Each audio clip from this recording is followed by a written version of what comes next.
bonjour. Bonjour, la leçon d'aujourd'hui va porter sur les taillages. Alors les taillages sont indissociables de la cuisine, c'est la patte, la signature du technicien. Véritable pierre angulaire des recettes, ils ont vraiment deux fonctions nos taillages. Le premier, ça va être une fonction esthétique. Le principe, c'est avoir de la finesse, de la régularité pour l'aspect décoration que l'on peut avoir dans le dressage d'une assiette par exemple. Le deuxième, c'est un rôle beaucoup plus technique, ça va être autour de la cuisson et de la texture des aliments.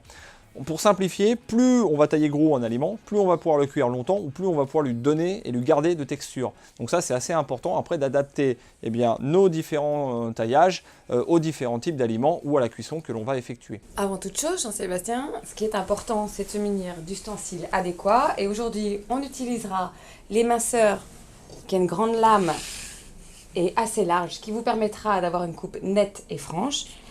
Et pour aller plus vite et couper très finement, la fameuse mandoline.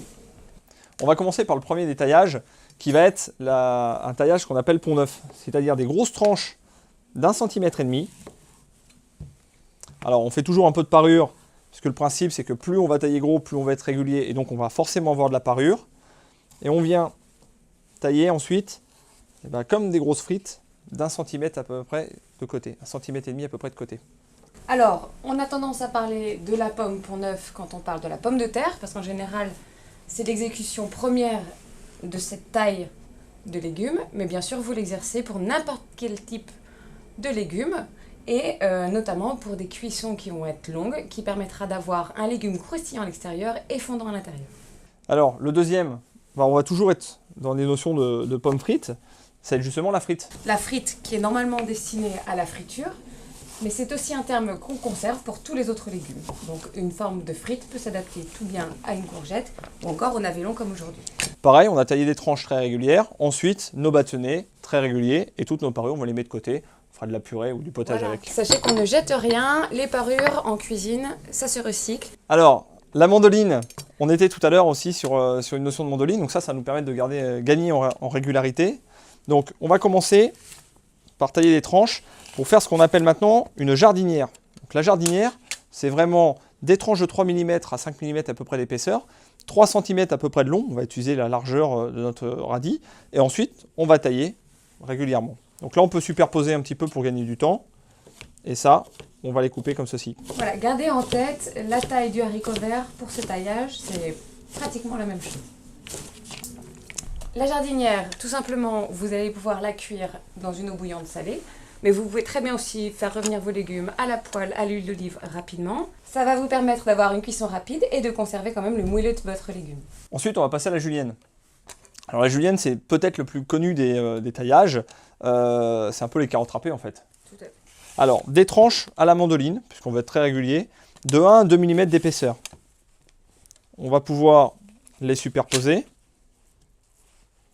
comme ceci. Et ensuite, toujours pareil, on va tailler en étant le plus régulier possible. Comme c'est un taillage qui est fin, la julienne, ça nous permet de manger les légumes crus. Donc comme tu disais, c'est les carottes râpées, le céleri rémoulade. Mais ça peut être aussi très sympa en cuisson ultra rapide au wok, par exemple. Vous savez qu'on le fait très rapidement. L'avantage là, c'est que vous allez conserver tous les sels minéraux et les vitamines de vos légumes. Et de temps en temps, on peut même avoir besoin d'être beaucoup plus fin encore. On va faire ce qu'on appelle les cheveux d'ange. Et donc les cheveux d'ange, c'est vraiment, on va essayer d'être le plus fin possible de la mandoline, donc on est à 0,5 mm. Et donc on taille nos tranches, hop, et on va venir tailler une julienne la plus fine possible sur cette base-là. Donc là, il est fort possible que ce soit la dernière technique à acquérir dans les bâtonnets, parce que vous avez vu, il faut être rapide et très précis. Voilà, et là on obtient vraiment quelque chose de très fin, comme des cheveux d'ange en fait, comme les pâtes du même nom. Tout à fait. Et alors ça, vous le mettez en décoration dans une assiette pour surplomber par exemple un morceau de poisson ou un morceau de viande. Mais ça peut très bien se frire aussi et apporter une petite touche croustillante à votre plat. Alors en conclusion sur tous ces différents taillages, ce qui est très important pour ce taillage, c'est la dextérité. Il va donc falloir s'entraîner un maximum.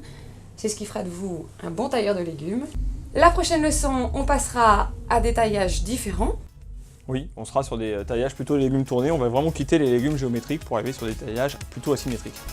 Eh bien, bon entraînement et à la prochaine leçon.